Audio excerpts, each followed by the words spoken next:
જો મિત્રો, હું કંઈ બહુ મોટો જાણકાર નથી કે નથી બહુ મોટો એનાલિસિસ. હું બસ ખાલી ગૂગલમાં ક્યારેક થોડી જાણકારી મેળવી લઉં છું.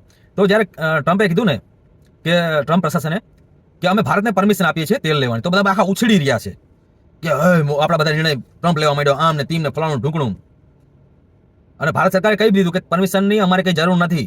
તો હવે સામાન્ય વસ્તુ ગૂગલમાં ચેક કર્યું, તમને મળી જાય છે, ગોતો તો. મેં ચેક કર્યું કે એને કીધું શું ખબર, કે હિન્દ મહાસાગરમાં જે તેલ છે ને એ ભારતવાળા લઈ લો.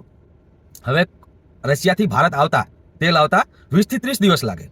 અને તેલ કોઈને ખરીદવું હોય ને, ક્રૂડ ઓઇલ, તો 30 થી 45 દિવસ પહેલા એનો ઓર્ડર આપવો પડે. તો હિન્દ મહાસાગરમાં એ હજારો બેરલ ભરેલા જહાજ છે, એ રહ્યા કોના છે? એટલે કે બીજા દેશમાં જતા નહીં, ભારત આવતા રહેશે? ના ભાઈ, એમ નો હાલે. કે પછી રશિયા વાળા વિચાર્યું છે કે હાલો આપણે શાકભાજી વેચે એમ લઈને ભરીને જતા રહી, કોઈ વખત લઈ જ લે છે ને. ઓલા કે ક્રૂડ ઓઇલ લઈ લો, એમ લાર લગાવતા જાય ને, કે તાજા ક્રૂડ ઓઇલ આવી ગયું લઈ લો, એવી રીતે હોય? નો હોય ભાઈ. કે પેલા નક્કી કર્યું હોય, તાણી આવ્યું હોય. તો આ તારે જે ભારતમાં આવે ને, એ 30 દી પહેલા નક્કી થયું હોય છે. અને ભારતે લેવાનું બંધ કર્યું જ નથી, તો પરમિશન આપનાર તમે કોણ? અને ભારત સરકારે કહી દીધું છે પરમિશનની અમારે કોઈ જરૂર નથી. એટલે જેને મગજ હોય થોડુંક વિચારજો કે આ મતલબ આ કોરું હા કર્યું. અને વારંવાર, પહેલી વાર નથી, આ વારંવાર કીધું છે ને કે ભારત રશિયા તેલ નહીં ખરીદે, તેલ નહીં ખરીદે. 50% ટેરિફ લગાવ્યો તોય ભારતે ખરીદ્યું છે.